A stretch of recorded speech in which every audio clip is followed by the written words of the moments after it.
Hey, this is Randy from BibleBuyingGuide.com. This is part 3 of me choosing my preaching Bible based on my needs, based on me being picky, and hopefully there'll be some information that can help someone make a choice when you don't have a lot of Bibles to choose from. And so this time around, I had decided to spend a little bit more time with the KJV Minister's Bible. So this time around, I preached from it again. And I still love this text. I love the paper. I love how opaque it is. I love how dark the font is. I love how clean the font is. So I really like that. But just to mix things up a little bit, I threw in one of my all-time favorites, the Cambridge Concord. Now, this Concord is in calf split. And I like the calf split because of how easy it stays open. And, of course, there's my crinkle page. I haven't fixed that yet. You can tape that. That's not a problem. Well, it can be a problem, but you can tape that. And but anyway, I mean, it stays open really well, really easy. It's a good, nice, dark font, and here's how the two compare to each other. This one is a little bit larger.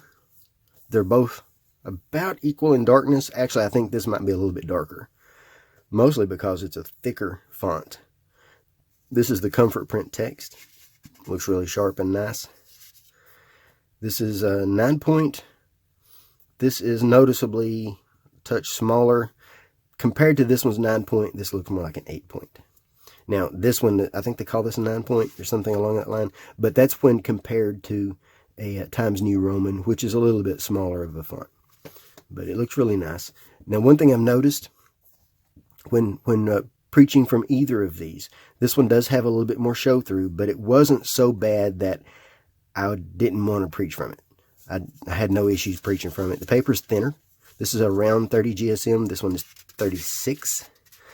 This is easier to grab and turn, but that's partially because it's a rough texture. This one's a little bit smoother texture, but not as smooth as the goatskin edition that I have. But I kind of think this one is a little bit easier to grab and turn than the goatskins. I don't know. That's splitting hairs. I mean, I'm being ultra picky, but ultra picky. Now this one is in red letter. There's advantages either way. This depends on what you like. And this one is also red letter, if I remember correctly. Red letter. So I found this one a little bit easier to preach from than this one, but not enough to say that I definitely have to have this one over this one. However, one thing I did notice is that even with this one, I found that I wanted to bend or lean toward the text. And that tells me that it's a little bit on the small side for me. This one, Preaching Bible, I've never had to lean toward the text, ever. I can stand back here, read it in public, no problems at all. These, I kind of want to bend toward them, even with my bifocals. I'm 51, so I wear bifocals, and I'm not wearing them right now, but that's beside the point. Don't judge me. But anyway, so I do like these. I don't think I have enough reason to use them over this one. So I'm still using this one. But now there's a couple of things I've noticed. I give a lot of scripture, and I like to give larger blocks of scripture to keep things in context as much as possible. And one thing I've noticed, instead of reading from here to here, I will sometimes read from here to here. Or sometimes I'll start here and read to here because of the context of what I'm covering. So the section headings, if I was following them completely, I would probably miss a point. Or I would include something that I don't really need to. Of course, that's going to be different every time, I think. So it really depends on what you need. I do like the section headings, but I don't necessarily need them. I don't search the page for them when I'm preaching. So in a way, I almost would kind of rather preach without them. Another thing with the footnotes, the footnotes do include a glossary, which I like. I prefer them on the page where you use them, while the Concord has them in the very back, but there's no way to alert you that there's something for that word. The Westminster does. The Westminster gives you a little bit of an asterisk so that you know that there's something there, but it can sometimes be a little bit difficult to find, even though it's on the page next to the verse. But that's because they're a little bit small, but that we'll get into that one another time. But one thing I noticed about this one is that I would try to look for the word, and so while I'm preaching, and I would try to glance down here and find it really quick, and it can almost be a little bit difficult to find at a glance. And so I would either make an awkward pause trying to find it, or I would just ignore it and go on. It would almost be a little bit easier for me if they were listed like bullets, like these are already in bullet points, like a presentation. If these were also listed in bullet points like a presentation to help. These are great for study. If I'm studying, there's no trouble at all. I don't care how long it takes me to find it. But if I'm trying to give a presentation and I'm trying to use them, then I either need them easier to spot or I need them next to the verse. I mean, right next to the verse. And easy to see. So that's something else I've got to think about and consider. Another thing I've got to think about and consider is looking back at the size. I have no issues preaching from this one. If I was looking for a Bible I was carrying with me everywhere, and a Bible that I was going to take with me in other places to preach, and a Bible I was going to study from, in other words, it's my one Bible and it would do everything, I would have no problems with this one. This one, I would almost say the same thing, except this does not have references. So if you're using external references, no problem at all. I would easily take this one. Easily. This one does not have a concordance, but it does have maps. While this one not only has a concordance and maps, it also, excuse me, it also has a glossary, and it also has a dictionary. So it just depends on what you're looking for. And then it has a lot more maps. So if I was trying to carry one with me everywhere and use it for my one Bible, I'd probably go with this.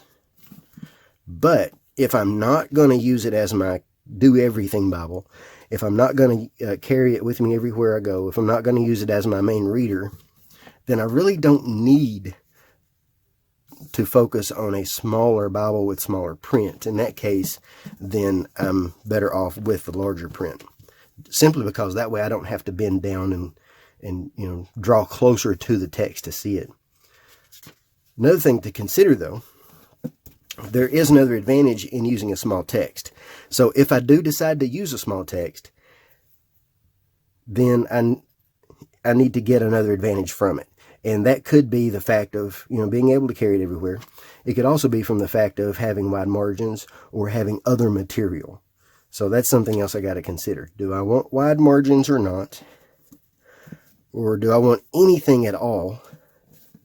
Another thing I like about this text is that it's clean. It does have references. It does have footnotes. But there's no reference or footnote keys in the text to alert you to them.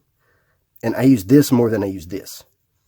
So I prefer this to be as clean as possible. And that's one thing that I do like about this. Another thing I like about this is that you can get it in wide margin. You can get it in red letter, you can get it in black letter, you can get it in personal size. So you have more options with this. So I am leaning toward this one. But only if I need to have that added benefit of it being my carry Bible, the added benefit of it being my study Bible, the added benefit of it matching my wide margin and all that. So what I've got to decide now is, do I want the section headings? Do I want any other material on the page? And do I want space?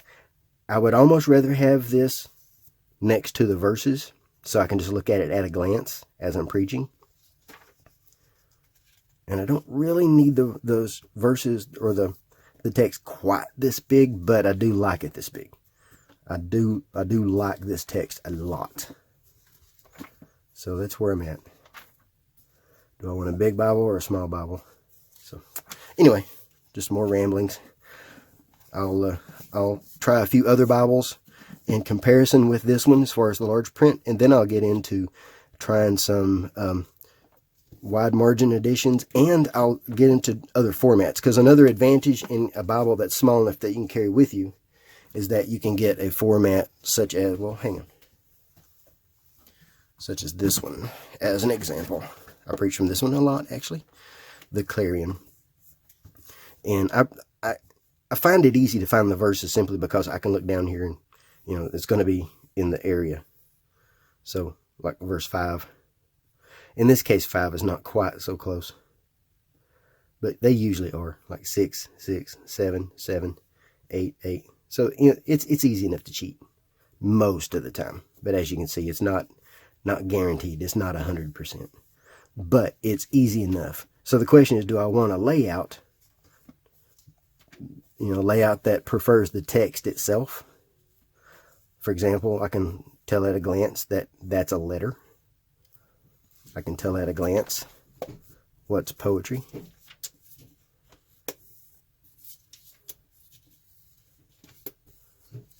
So do I want that, or do I want something that favors the presentation navigation? So that would be another advantage in having a small Bible that I carry with me. But even with this one, I've noticed that I tend to lean toward the verses just a little bit. So if I'm looking for a little bit larger print, can't really get that in a larger print unless you go with something like the New Cambridge Paragraph in large print, which is quite a bit bigger. Anyway, for now, I'm still sticking with this one. I just have to decide references and verses or not, wide margin space or not, and section headings or not. So what are your thoughts about this? What do you like any of these Bibles? This is also available in New King James. This is available in New King James, ESV, NIV, and NASB. The Concord is not available in any other translation, and that is a shame because that is one of the best designs of all time, in my opinion. And the Minister's Bible from Thomas Nelson is available in KJV and NKJV. So if you have any thoughts about any of these, if you have any questions, just let me know. Thanks.